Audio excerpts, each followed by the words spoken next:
जय हिंद, नमस्कार फ्रेंड। ज्योति क्लासेस में आप सभी का एक बार फिर से स्वागत है। हेलो दोस्तों, कैसे हैं आप सभी? आई होप आप सभी बहुत ही अच्छे होंगे, स्वस्थ होंगे, स्टडी अपनी कंटिन्यू कर रहे होंगे। चलते हैं हमारी आज की मॉर्निंग की क्लास की तरफ। सभी को सुप्रभात, गुड मॉर्निंग। देखते हैं आज का दिन क्या है कुछ खास। फ्रेंड्स, आज हो गया हमारा 20 मई। 20 मई की हिस्ट्री देख लेते हैं। वैसे तो बहुत सारी घटनाएं आज के दिन घटी हैं, बट हम कुछ ही इंपॉर्टेंट पॉइंट्स को कवर करेंगे जो कि एग्जाम की दृष्टि से महत्वपूर्ण होते हैं। चलिए फटाफट करके एक दो चार पॉइंट्स आज की हिस्ट्री के बारे में देख लेते हैं। फर्स्ट पॉइंट आज की हिस्ट्री के अंतर्गत हम कवर करेंगे। 20 में 1498 पुर्तगाली नाविक वास्को डी गामा भारत आए थे। ध्यान दीजिएगा, पुर्तगाली नाविक वास्को डी गामा भारत कब आए थे? तो आज के ही दिन यानी कि 20 मई 1498 को। नेक्स्ट पॉइंट कवर करेंगे 1900 यानी कि 1900 में प्रसिद्ध कवि सुमित्रा नंदन पंत का जन्म हुआ था। सुमित्रा नंदन पंत नाम से ही आप सभी वाकिफ होंगे। तो इनका जन्म कब हुआ था? 20 मई 1900 को सुमित्रा नंदन पंत का जन्म हुआ था। थर्ड पॉइंट देखेंगे आज की हिस्ट्री के अंतर्गत। तो 1990 यानी कि 1990 में हबल स्पेस टेलीस्कोप ने अंतरिक्ष की पहली तस्वीरें धरती पर भेजी थी। तो हबल टेलीस्कोप ने अंतरिक्ष की पहली तस्वीरें धरती पर कब भेजी थी? तो 20 मई 1990, इट मीन्स 20 में 1990 को भेजी थी। और नेक्स्ट पॉइंट आज देखेंगे हम 1927 में सऊदी अरब को ब्रिटेन से स्वतंत्रता भी मिली थी। आज के ही दिन 1927 में जो सऊदी अरब है उसको ब्रिटेन से स्वतंत्रता आज के दिन ही मिली थी। साथ ही साथ हर साल 20 मई को विश्व मधुमक्खी दिवस के रूप में भी मनाया जाता है। तो आज किस दिवस के रूप में आज के डे को हम सेलिब्रेट करते हैं? विश्व मधुमक्खी दिवस के रूप में हम आज के डे को सेलिब्रेट करते हैं। तो ये तो हमने देख ली आज की हिस्ट्री। अब चलते हैं हमारी होम साइंस की क्लास की तरफ। जैसा कि आप सभी जानते हैं, इस चैनल के माध्यम से हम कर रहे हैं हमारी होम साइंस की सीरीज, जैसे हम क्लास 6 to 12 के बुक को कवर कर रहे हैं। और अभी तक फ्रेंड्स हमने हमारा क्लास 6 to 9 कंप्लीट कर लिया है। हम पढ़ रहे हैं क्लास 10। आई होप आपने हमारी सारी प्रीवियस क्लासेस को देखा होगा। नहीं देखा है तो प्लीज़ प्लेलिस्ट में जाके वहाँ से क्लासेस को देख करके अपने हर एक कॉन्सेप्ट को क्लियर कर सकते हैं, क्योंकि हमने हर एक टॉपिक को बहुत ही डिटेल में पढ़ा। इतने डिटेल में पढ़ने का फ्रेंड्स हमारा एक ही उद्देश्य है कि एक बार आप इस सीरीज़ को देखिए, समझिए, ताकि होम साइंस से रिलेटेड कोई भी डाउट आपके माइंड में ना रह जाए। चाहे आप किसी भी क्लास के लर्नर से किसी कॉम्पिटेटिव एग्जाम की प्रिपरेशन कर रहे हैं या फिर किसी भी फील्ड में होम साइंस से अपना करियर देख रहे हैं, सभी के लिए सीरीज़ काफ़ी हेल्पफुल होने वाली है। तो प्लीज़ अगर चैनल पर नए आए हैं तो चैनल को लाइक, शेयर एवं सब्सक्राइब अवश्य कीजिए और जुड़ जाइए हमारी सीरीज़ के साथ। और अपनी राय भी हमें फ्रेंड्स अवश्य दिया करिए। स्टार्ट करते हैं आज की क्लास। कुछ बातें हमने जान ली आज की हिस्ट्री के बारे में और अपनी क्लास के बारे में कि हम पढ़ क्या रहे हैं और क्यों पढ़ रहे हैं। अब स्टार्ट करते हैं आज की क्लास। आज की क्लास में फ्रेंड्स हम करेंगे वक्ष की अस्थियां देखेंगे। It means bones of chest के बारे में हम जानेंगे। इसके पहले प्रीवियस क्लास में हमने क्या किया था एक बार आपको मैं बता देना चाहती हूँ। प्रीवियस क्लास में फ्रेंड्स हमने मेरुदंड या रीढ़ की अस्थियां देखी थी। कशेरुका की बनावट हमने पढ़ा था। रीढ़ की हड्डी के कार्य देखे थे और साथ ही साथ कुछ क्वेश्चन एज अ होमवर्क के रूप में मैंने आपको दिया था। तो ये तो थी हमारी प्रीवियस क्लास जो कि एस्टरडे इवनिंग को हुई थी। आई होप आपने इस क्लास को देखा होगा तो आपको चीज़ें अच्छे से समझ में आई होंगी। नहीं देखा है तो आप देख सकते हैं, प्लेलिस्ट में इजीली ये सारी ही क्लासेस प्रोवाइड कराई गई हैं आपकी सुविधा के लिए। तो चलिए स्टार्ट करते हैं आज की क्लास। अब देखते हैं वक्ष की अस्थियां। वक्ष की अस्थियां देखते हैं। शरीर के वक्षीय भाग में अत्यंत महत्वपूर्ण एवं कोमल अंग जैसे हृदय व फेफड़े स्थित होते हैं। ये अंग वक्षीय भाग में एक ढांचे में सुरक्षित रहते हैं। हमारे शरीर के इस भाग को वक्षीय कटहारा कहते हैं। ध्यान दीजिएगा, क्या कहते हैं? वक्षीय कटहारा कहते हैं। इस भाग में स्थित अस्थियां निम्नलिखित है। नंबर 1, उरोस्थ्या स्टर्नम। अपने वक्ष की मध्य रेखा पर अंगुलियों से टटोल कर देखने पर वह स्थान दबा हुआ महसूस होता है। वक्ष के नीचे यानी कि जो हमारा छाती होता है, तो वक्ष के नीचे छाती की हड्डी स्थिर होती है जिसे उरोस्थि कहते हैं। इस हड्डी का निर्माण निम्नलिखित 3 भागों से मिलकर होता है। नंबर 1 है अग्र उरोस्थि या मैनुब्रियम। यह उरोस्थि का महत्वपूर्ण भाग है जो चौड़ा व चपटा होता है। इसका आधार तिकोना होता है जो नीचे की ओर सकरा होता है, जो दोनों ओर की हंसली की हड्डी तथा पसलियों का पहला जोड़ भी इससे जुड़ा होता है। नंबर 2 है मध्य उरोस्थि। यह उरोस्थि का लंबा और सकरा भाग होता है जो एक संयुक्त हड्डी के रूप में होता है। इसमें 4 हड्डियों के टुकड़े पूरी तरह जुड़कर भ्रूणावस्था में ही एक हो जाते हैं। पसलियों के 6 जोड़े दूसरे से सातवीं पसली इस भाग पर दोनों ओर से जुड़े रहते हैं। नंबर 3 है पश्च उरोस्थि, इसे जिफी स्टर्नम भी कहा जाता है। तो पश्च उरोस्थि को हम क्या कहते हैं? जिफी स्टर्नम के नाम से भी जानते हैं, जो एक छोटा भाग होता है। बच्चों की प्रारंभिक अवस्था में इसका निर्माण उपास्थियों से होता है, परंतु बाद में यह कड़ा हो जाता है। इस भाग से किसी पसली का जुड़ाव नहीं होता है। तो ये देख लीजिए वक्ष की हड्डी, जिसको हम वक्षीय कटहरा भी बोलते हैं। तो ये देखिए फिगर के माध्यम से आपको अच्छे से समझ में आया होगा, और आप चाहें तो इस फिगर का स्क्रीनशॉट भी ले सकते हैं। पशलियाँ यानी कि जो हमारा रिफ्स होता है उसके बारे में हम देख लेते हैं। इन्हें परसुकाएँ भी कहा जाता है। पसलियों को और क्या कहते हैं? परसुकाएँ भी कहते हैं। इनकी संख्या 24 होती है, जो वक्ष के बाईं व दाईं ओर क्रमशः 12-12 की संख्या में होती है। ये सामने उरोस्थि से तथा पीछे रीढ़ की हड्डी से जुड़ी हुई होती हैं तथा देख लिया हमने, तथा पीछे रीढ़ के अस्थि से जुड़ी हुई होती हैं। पसलियों में स्थित अस्थियां निम्नलिखित होंगी। नंबर 1, बगल के सामने की ओर पहली 7 पसलियां उरोस्थ से अलग अलग जुड़ी होती हैं। इन 7 जोड़ों को वास्तविक या सच्ची पसलियां कहते हैं।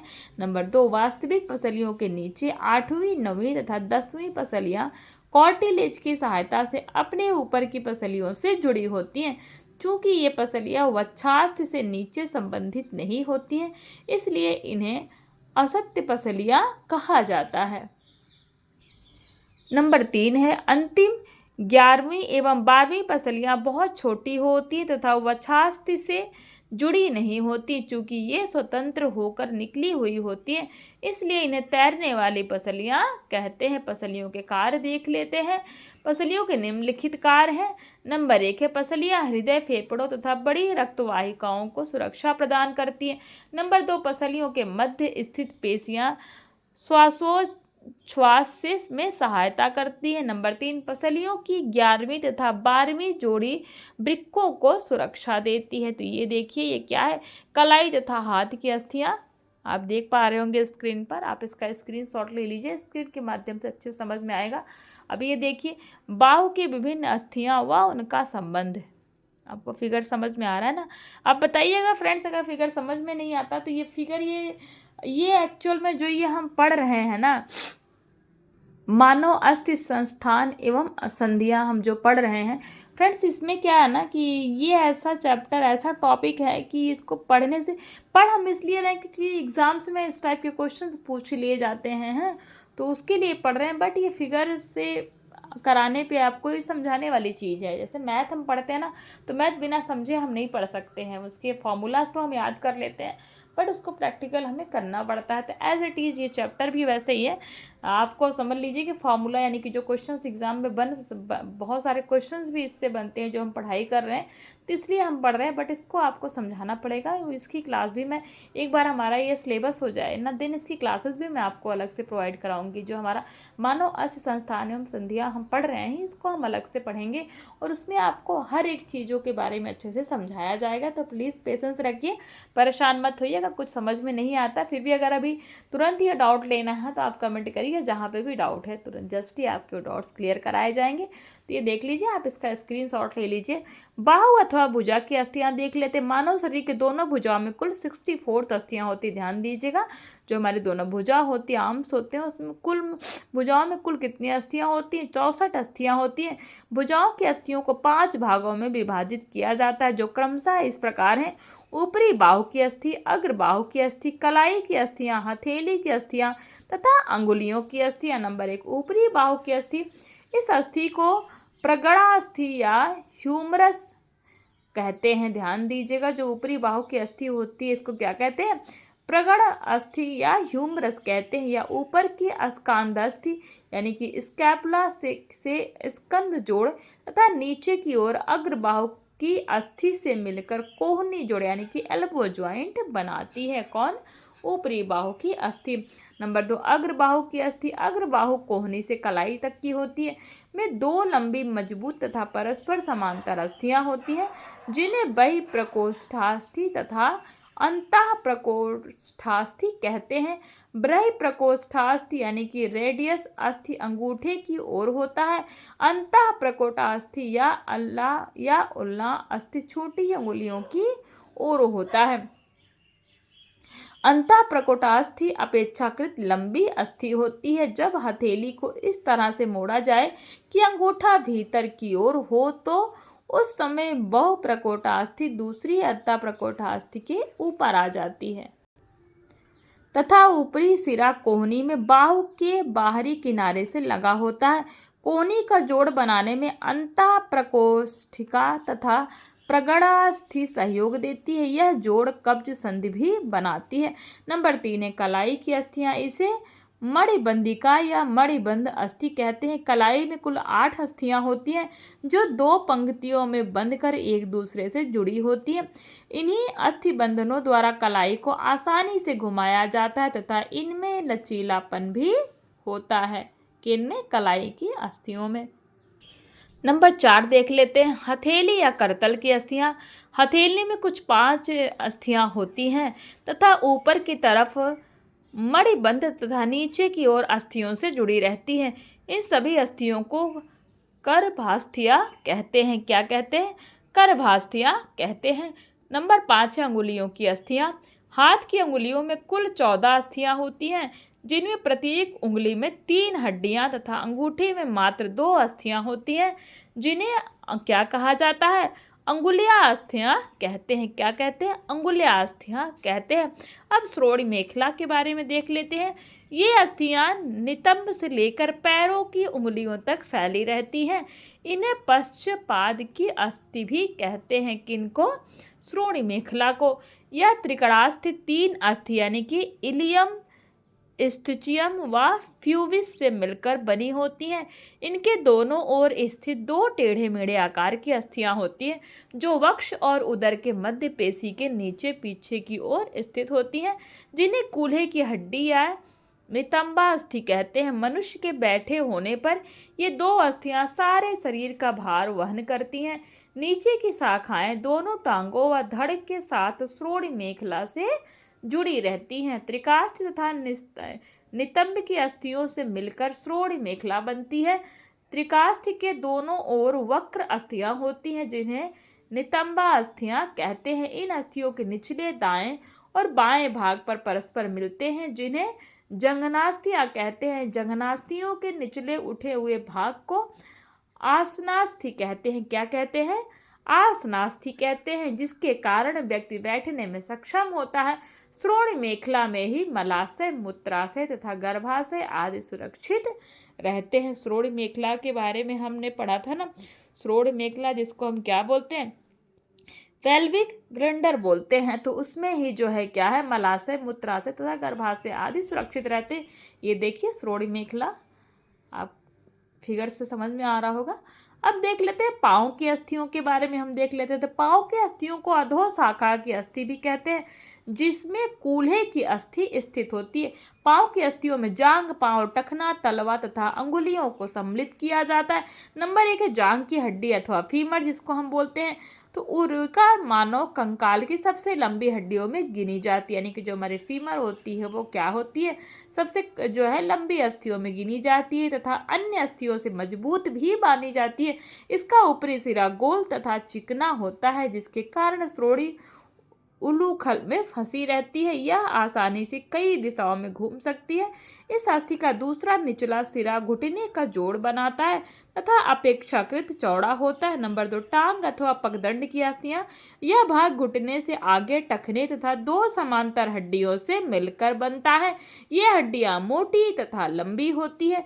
इसकी भीतरी हड्डी अंतःजंघिका टिबिया तथा बाहरी हड्डी बहिर्जंघिका फीबुला कहलाती है।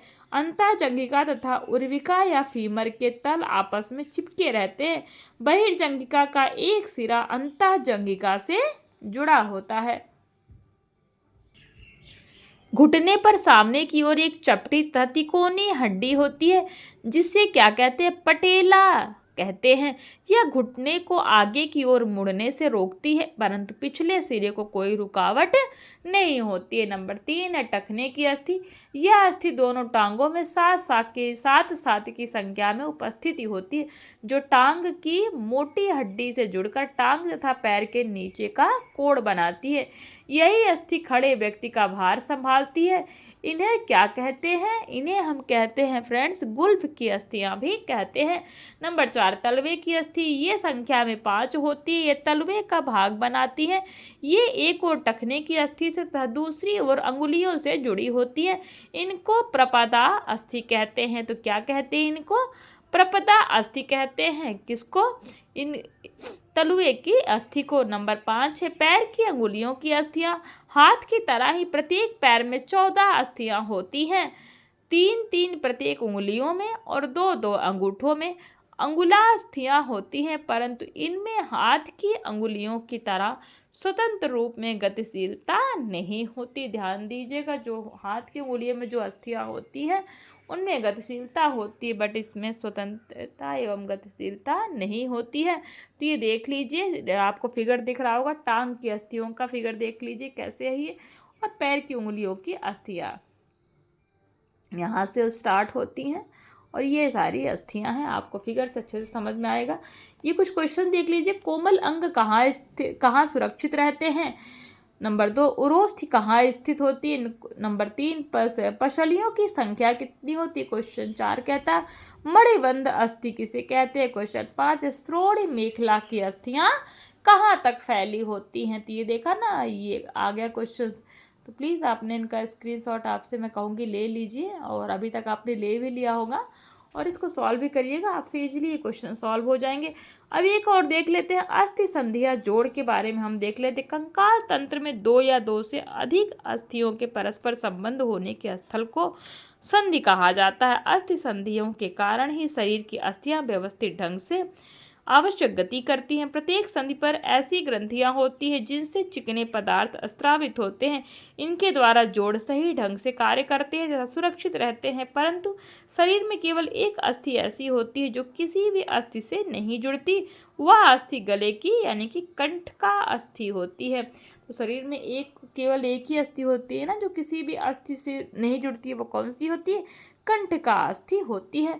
अस्थियों के वे सिरे जिनके मिलने से जोड़ बनते हैं एक चिकने व कोमल पदार्थ कॉर्टिलेज से ढके रहते हैं। किससे ढके रहते हैं? कॉर्टिलेज से ढके होते हैं। ये क्या होता है? एक चिकना व कोमल पदार्थ होता है। कॉर्टिलेज के बारे में हमने स्टार्टिंग में ही पढ़ा था। अब अस्थि संधियों का महत्व हम देख लेते हैं। तो अस्थि संधियों का मानव शरीर में निम्नलिखित महत्व है। नंबर 1 मानव शरीर अस्थि संधियों पर ही गतिमान रहता है, जैसे मुड़ना, दौड़ना, वस्तु पकड़ना आदि। अतः संधियों शरीर की गति प्रदान करने में सहायक है। नंबर 2 शरीर की विभिन्न क्रियाएं जैसे शरीर में झुकाव, श्वास लेना आदि शरीर की हड्डियों के मध्य पाई जाने वाली संधियों पर निर्भर होती है। विभिन्न प्रकार की शारीरिक गतिविधियां संधियों के प्रकार पर निर्भर करती है। उदाहरण कोहनी का जोड़ संधि एक कब्जेदार संधि है जो हाथों को पीछे मुड़ने से रोकती है।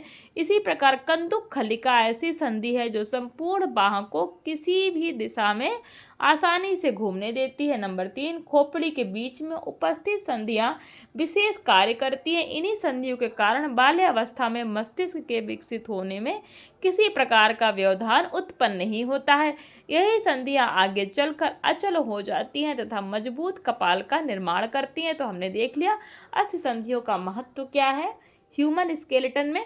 अब अस्थि संधियों के प्रकार देख लेते हैं। तो अस्थि संधियां 2 प्रकार की होती है, अचल संधि एवं चल संधि। देख लेते हैं अचल और चल संधि के बारे में। तो इस प्रकार की अचल संधि देखते हैं फर्स्ट में। इस प्रकार की अस्थियों में 2 या 2 से अधिक हड्डियां आपस में इस प्रकार जुड़ी होती हैं कि वे बिल्कुल हिल डुल ना सके, अर्थात लगभग स्थिर ही स्थिति में हो। इस प्रकार की अस्थियां कटीली अथवा आरी के समान नुकीली होती हैं। यह नुकीलापन एक अस्थि को दूसरी अस्थि से फंसाए रखने में मजबूती प्रदान करता है। इस प्रकार के जोड़ खोपड़ी में पाए जाते हैं। किसमें पाए जाते हैं? खोपड़ी में पाए जाते हैं। इसके अतिरिक्त एक अन्य प्रकार की अचल संधि भी होती है, जिसमें एक हड्डी का सिरा दूसरी हड्डी पर बने एक उपयुक्त स्थान में स्थित होता है। इन हड्डियों के सिरे संयोजी ऊतकों द्वारा जकड़कर इस तरह बंध जाते हैं कि संधि अचल हो जाती है। पसलियां एवं रीढ़ की हड्डी तथा पसलियों एवं छाती की हड्डी के बीच इसी प्रकार के जोड़ पाए जाते हैं। तो ये तो देख लिया हमने अचल संधि के बारे में। दूसरा देखते हैं चल संधि। चल संधियों की बनावट इस प्रकार होती है कि इन्हें अपनी इच्छानुसार किसी निश्चित दिशा अथवा अन्य दिशाओं में हिलाया डुलाया तथा घुमाया जा सके। मानव शरीर में अनेक प्रकार की चल संधियां पाई जाती हैं। शरीर में बनावट के आधार पर चल संधियां प्रमुखता अपूर्ण तथा पूर्ण दो प्रकार की होती हैं। ध्यान दीजिएगा, जो चल संधियां होती हैं ये दो प्रकार की होती हैं। कौन सी?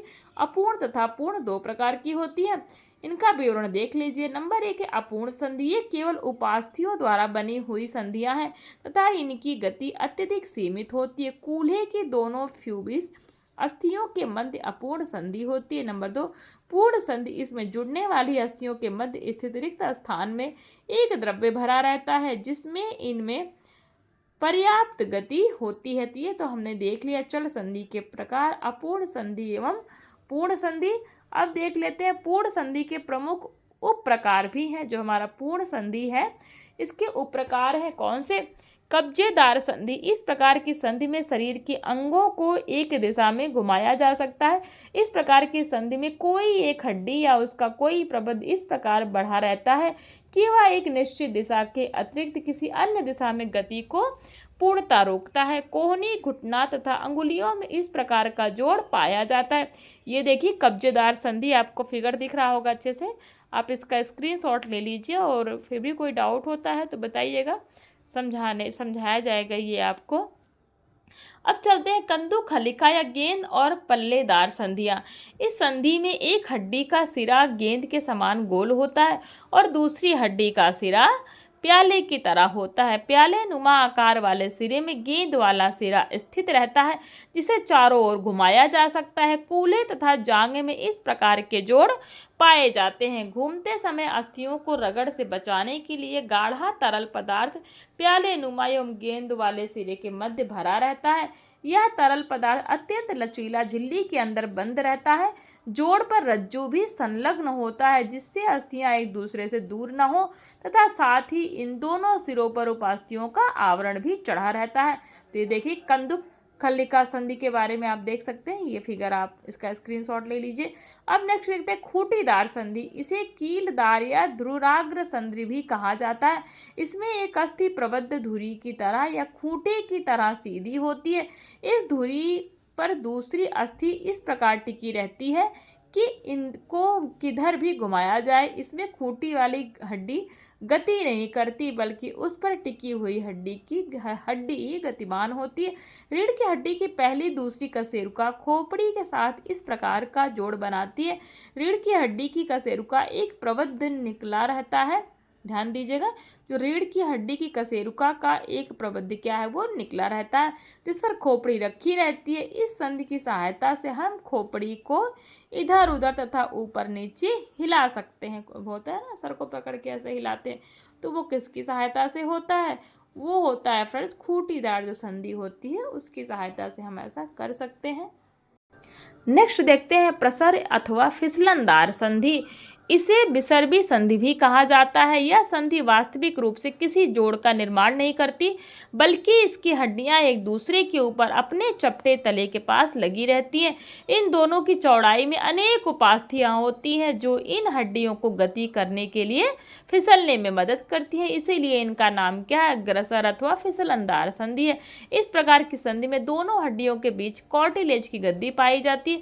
कशेरुकों के योजी प्रबंधों के मध्य तथा प्रबाहु के रेडियस अल्ना एवं कलाई के बीच इस प्रकार की संधि पाई जाती है। ये देखिए स्क्रीन पर ग्रसर अथवा फिसलनदार संधि आप देख सकते हैं अच्छे से। तो ये इससे आपको इजीली समझ में आ जाएगा।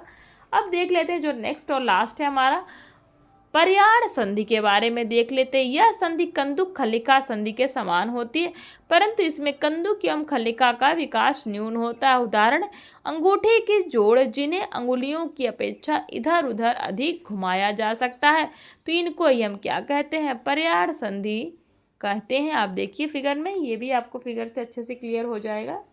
तो ये तो फ्रेंड्स हम कर रहे थे पूर्ण संधि के जो उप प्रकार हैं उसके बारे में हम देख रहे थे, और इसी के साथ ये चैप्टर भी हमारा कंप्लीट हो गया है। ये क्वेश्चन देख लीजिए। क्वेश्चन 1 कहता है अचल संधियाँ कितने प्रकार की होती हैं। क्वेश्चन 2, किन संधियों की सहायता से मानव शरीर के अंगों को घुमाया जा सकता है। क्वेश्चन 3, अंगूठे को किस संधि के कारण सरलता से घुमाया जा सकता है। तो ये क्वेश्चन का आप स्क्रीनशॉट ले लीजिए, और ये क्वेश्चन आपसे हमेशा की तरह इजीली सॉल्व हो जाएंगे।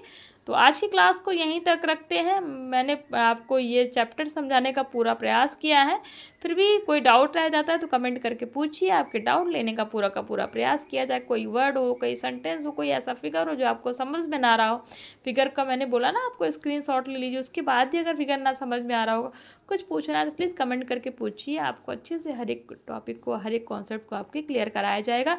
तो नेक्स्ट क्लास में करेंगे फ्रेंड्स इसी चैप्टर का क्वेश्चन आंसर्स। इसी के साथ हमारा ये चैप्टर कंप्लीट होता है। मिलते हैं हमारी नेक्स्ट क्लास में। तब तक के लिए जय हिंद, नमस्कार। हंसते रहिए, मुस्कुराते रहिए, एक दूसरे की हेल्प करते रहिए। और हाँ फ्रेंड्स, अगर क्लासेस समझ में आ रही हैं तो वीडियो को लाइक, शेयर और सब्सक्राइब अवश्य करिए। अपनी राय भी हमें साथ ही साथ दिया करिए, क्योंकि आपकी हर एक राय हमारे लिए बहुत ही महत्वपूर्ण होती है। धन्यवाद।